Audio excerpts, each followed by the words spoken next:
அன்பான மிதுன ராசி நேயர்களே, உங்களுடைய வாழ்க்கையில் இனி வரக்கூடிய காலங்கள் எந்த மாதிரியான மாற்றங்களை எல்லாம் கொண்டு வரப்போகுது, உங்களுடைய தொழில், பணவரவு, திருமணம், குடும்பம், காதல், படிப்பு, உடல்நலம் மற்றும் மனநிலை எப்படி இருக்கும், கிரகங்களினுடைய பார்வை மற்றும் இயக்கம் உங்கள் வாழ்க்கையில் எந்த மாதிரியான பலன்களை கொடுக்கும், உங்களுக்கு இதுவெல்லாம் சாதகமாக இருக்கா அல்லது கவனமாக இருக்கணுமா அப்படிங்கிற எல்லா கேள்விகளுக்கும் தெளிவான பதில்களை தெரிஞ்சுக்க இந்த வீடியோவை முழுசாக பாருங்கள். உங்களுக்கான நல்ல தீர்வு நிச்சயமாக கிடைக்கும். மிதுன ராசி, மிருகசீரிஷம் நட்சத்திரம் 3-4 பாதங்கள், திருவாதிரை நட்சத்திரம், புனர்பூசம் 1-2-3 பாதங்கள் இருக்கிறவங்க, புதன் பகவான் ராசி அதிபதியாக இருக்கிறதால புத்திசாலித்தனமாக நடந்துக்குவாங்க. புதிய விஷயங்களை கற்றுக்கிறதுல அதிகமான ஆர்வம் செலுத்துவாங்க. இவங்ககிட்ட சாதாரணமாக பேசி ஜெயிக்க முடியாது, அந்த அளவுக்கு பேச்சு திறமையில் கெட்டிக்காரங்களாக இருப்பாங்க. எப்பேற்பட்ட பிரச்சனைகளையும் தீர்க்கக்கூடிய ஆற்றல் இவங்ககிட்ட எப்போவுமே சாதாரணமாக இருக்கும். தன்னோட வாழ்க்கையில் எவ்வளோ பிரச்சனைகள், கஷ்டங்கள் வந்தாலும் சந்தோஷமாக இருக்கணும், மகிழ்ச்சியாக இருக்கணும் அப்படிங்கிறத மட்டுமே நோக்கமாக கொண்டவங்களாக இருப்பாங்க.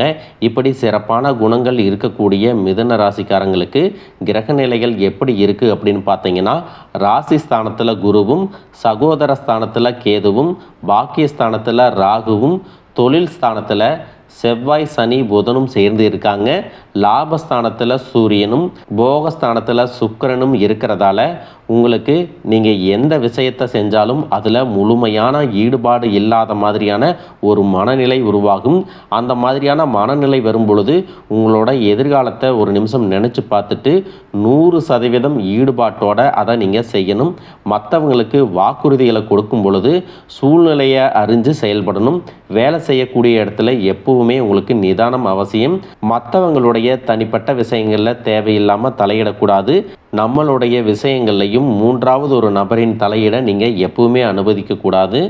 உடல் ஆரோக்கியத்தை பொறுத்த வரைக்கும் உங்களுக்கு கூடுதலான கவனம் வேணும். தொழில் மற்றும் வியாபாரத்தில் புதிய நபர்களின் அறிமுகம் உங்களுக்கு ஏற்படும். ஆன்மீகத்தில் நாட்டம் இருந்தாலும் சில சமயங்களில் நீங்கள் நினச்சது நடக்கலை அப்படின்னாலும், வாழ்க்கையில் தோல்விகள் வருது அப்படின்னாலும், கடவுள் பக்தி இல்லாத மாதிரியும் கடவுளையே திட்டி பேசுகிற மாதிரியான சூழ்நிலையும் அமையும். எப்படிப்பட்ட சூழ்நிலை இருந்தாலும் எல்லாத்தையும் நீங்கள் கடந்து வரும் பொழுது மன உறுதி உங்களுக்கு ரொம்பவே அதிகமாக இருக்கணும். உங்களுக்கு 10வது வீடான மீன ராசியில் சனி, செவ்வாய், புதன் 3 கிரகங்களும் சேர்ந்து இருக்கிறதால தொழில் மற்றும் பணியிடத்தில் சாதகமான முன்னேற்றங்கள் இருந்தாலும், புதிதாக வேலை தேடுபவர்களுக்கு நல்ல வேலை கிடைக்கும். ஏற்கனவே வேலை செஞ்சுட்டு இருக்கிறவங்களுக்கு உயர் பதவிகள் மற்றும் பாராட்டுகள் கிடைக்க போகுது. தொழிலை பொறுத்த வரைக்கும் உங்களுடைய தனித்திறமைகள் வெளிப்படும். நீண்ட நாளாக இருந்த பிரச்சனைகளை எல்லாம் தீர்த்து சக ஊழியர்கள் கிட்ட உங்களுடைய திறமைகளை வெளிப்படுத்துவீங்க. நல்ல பெயரை சம்பாதிப்பீங்க. அதே நேரத்தில் நீங்கள் எந்த விஷயத்தில் கவனமாக இருக்கணும் அப்படின்னு பார்த்தீங்கன்னா, இந்த 3 கிரகங்களின் சேர்க்கையால் உங்களுக்கு தொழில் மற்றும் வேலையில் வளர்ச்சி இருந்தாலும் அதிக வேலைப்பளு காரணமாக மன அழுத்தம் அதிகமாக ஏற்படும். எனவே பொறுமையாக செயல்படுவதும் அவசியம். ஏதாவது ரொம்ப பிரச்சனைக்குரிய விஷயமாக இருந்துச்சு அப்படின்னா முக்கியமான நபர்களிடம் கலந்து ஆலோசித்து தீர்க்கமான முடிவுகளை எடுப்பதும் அவசியம். இதுவரைக்கும் உங்களுடைய வாழ்க்கையில் கடன் பிரச்சனைகள், நிதி நெருக்கடியால் நிம்மதி இழந்து ரொம்பவே தவிச்சுக்கிட்டு இருந்திருப்பீங்க.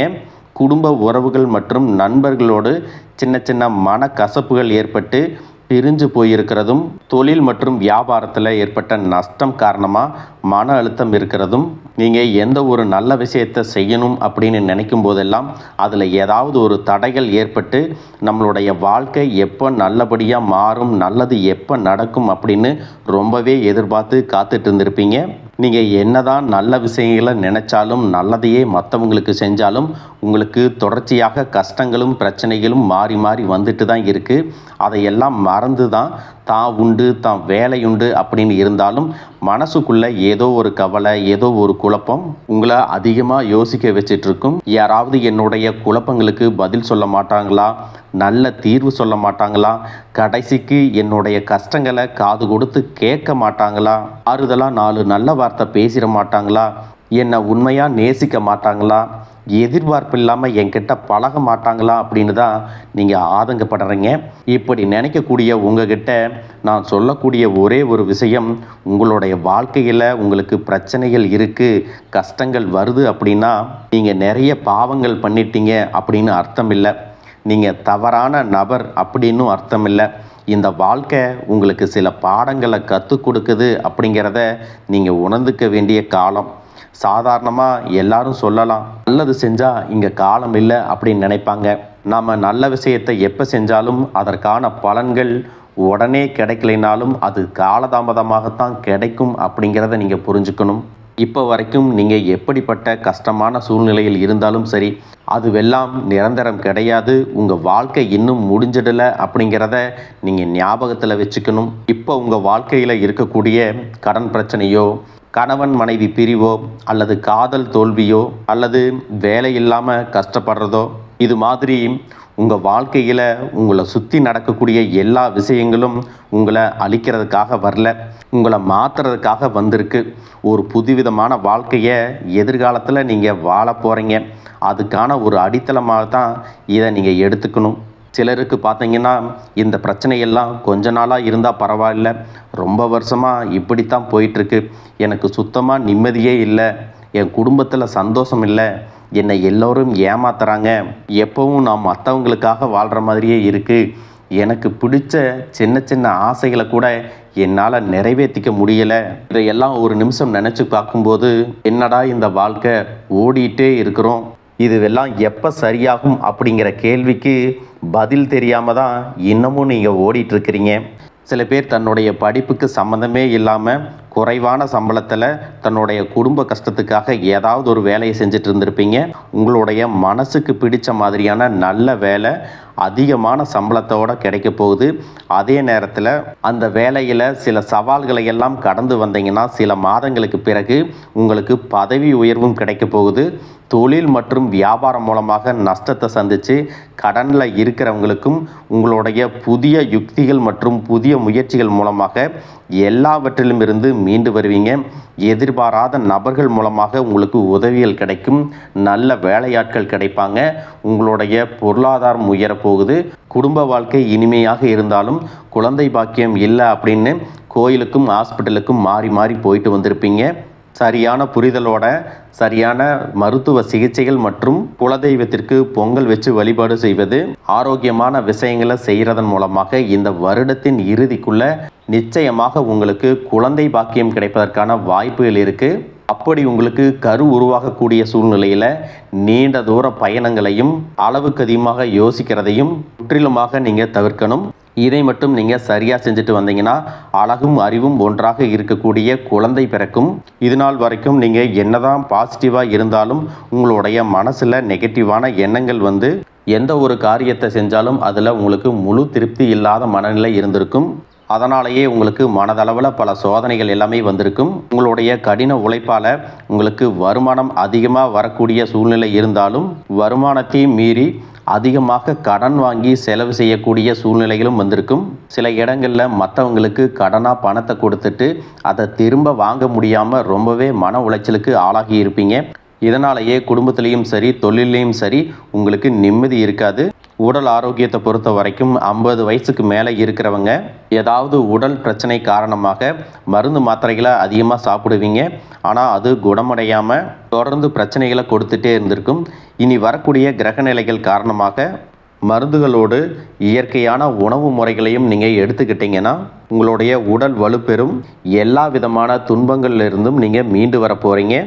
உங்களுடைய வாழ்க்கையில் மற்றவங்க அவங்களுடைய சுயநலத்துக்காக தெரிஞ்சே உங்களுக்கு சில துரோகங்களை எல்லாமே செஞ்சுருப்பாங்க. மற்றவங்க செஞ்ச தப்புக்கும் நீங்களே பழி ஏற்றுக்கிற மாதிரி இருந்திருக்கும். ஒரு விஷயத்தை நல்லா புரிஞ்சுக்குங்க, சிலரை மாற்ற முடியாது, ஆனால் நம்மளை நாம் மாற்றிக்க முடியும்.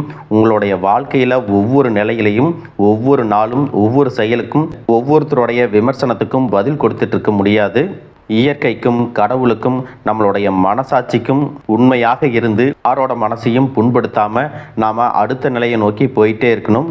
நீங்கள் பெருசாக மதித்த சில உறவுகள், உயிராக நினைக்கக்கூடிய சில மனிதர்கள், எதிர்காலம் அப்படின்னு நினச்சிட்டு இருக்கக்கூடிய குழந்தைகளும், ஆதரவாக இருக்கக்கூடிய குடும்பமே உங்களுக்கு பல கஷ்டங்களை எல்லாமே கொடுத்துருக்காங்க. இவ்வளவு வலிகளையும் வேதனைகளையும் கடந்து இன்னமும் நீங்கள் ஓரளவுக்கு நல்லா இருக்கீங்கன்னா அதுக்கு மிக முக்கியமான காரணம் நீங்கள் கடவுள் மேலே வச்சிருக்கிற நம்பிக்கையும் இதுவரைக்கும் நீங்கள் செஞ்ச நல்ல விஷயங்கள் தான் காரணம் அப்படிங்கிறத புரிஞ்சுக்குங்க. உங்களை பொறுத்த வரைக்கும் இந்த வாழ்க்கையில் நீங்கள் பெருசாக எதையுமே ஆசைப்படலை. ஆரோக்கியமான சாப்பாடு, தனக்குன்னு சந்தோஷமான நல்ல குடும்பம், மனசுக்கு பிடிச்ச வீடு, தேவைகளை எல்லாம் பூர்த்தி செய்யக்கூடிய அளவுக்கு வருமானம் கொடுக்கக்கூடிய வேலையோ தொழிலோ இது இருந்தால் போதும், உடல் ஆரோக்கியமும் நிம்மதியான தூக்கமும் இருந்தால் போதும் அப்படின்னு தான் நினைக்கிறீங்க. உங்களுக்கு இந்த அடிப்படையான விஷயங்கள் ஓரளவுக்கு கிடைச்சாலும் மனசில் நிம்மதி இல்லாததுனால உங்கள் முகத்துலேயும் தேஜஸ் இல்லை. இதுக்கப்புறமாவது இந்த வாழ்க்கையை நல்லா என்ஜாய் பண்ணணும் அப்படின்னு நீங்கள் ரொம்பவே நம்பிட்டு இருக்கீங்க. எதை செய்ய போனாலும் ஏதாவது ஒரு தடைகள் வந்து உங்களுடைய வாழ்க்கையை முடிக்கிற மாதிரி இடைஞ்சலாக இருந்திருக்கும். இக்கட்டான நேரத்தில் யாராவது எனக்கு சின்ன ஒரு உதவி செய்ய மாட்டாங்களா, என்னை கை கொடுத்து தூக்கி விட மாட்டாங்களா அப்படின்னு எத்தனையோ முறை கடவுள்கிட்ட நீங்கள் வேண்டுதலாக வச்சுருப்பீங்க. உங்களுடைய அத்தனை வேண்டுதல்களும் இனி பலிக்க போகுது. இது வரைக்கும் வாடகை வீட்டில் இருந்திருப்பீங்க. அதனாலேயே உங்களுக்கு திருமணம் சில நேரங்களில் தடைபட்டிருந்திருக்கும். அதை நேரடியாக சொல்லாமல் ஜாதகம் சரியில்லை, பொருத்தம் இல்லை, அரசாங்க வேலை இல்லை, பெற்றோர்கள் சரியில்லை அப்படின்னு ஏதோ ஒரு காரணத்தை சொல்லி தட்டி கழிச்சிட்டு போயிருந்திருப்பாங்க. நீங்களாக காதலிச்சா கூட அவங்களும் ஏதாவது ஒரு சந்தர்ப்பத்தில் எங்கள் அப்பா அம்மா ஒத்துக்கலை, உனக்கு என்ன பிடிக்கல அப்படின்னு கடைசி நேரத்தில் ஏமாற்றிட்டு போகக்கூடிய சூழ்நிலையும் இருந்திருக்கும்.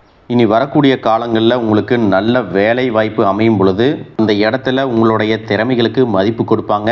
உங்களுடைய நிர்வாகத்திறன் மற்றும் தலைமை பண்பு அதிகரிக்கும். மற்றவங்க மதிப்பும் மரியாதையும் வைக்கிற மாதிரியான செயல்களை செய்வீங்க. துணிச்சலான முடிவுகளை எடுப்பீங்க.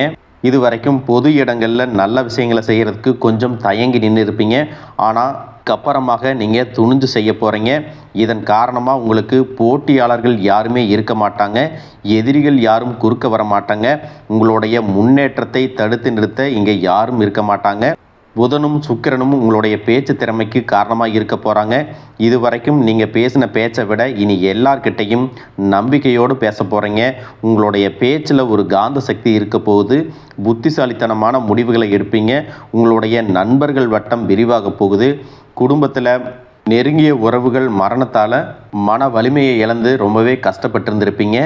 இதற்கு பிறகு மன வலிமையோட எல்லா காரியங்களையும் நீங்கள் செய்ய போகிறீங்க.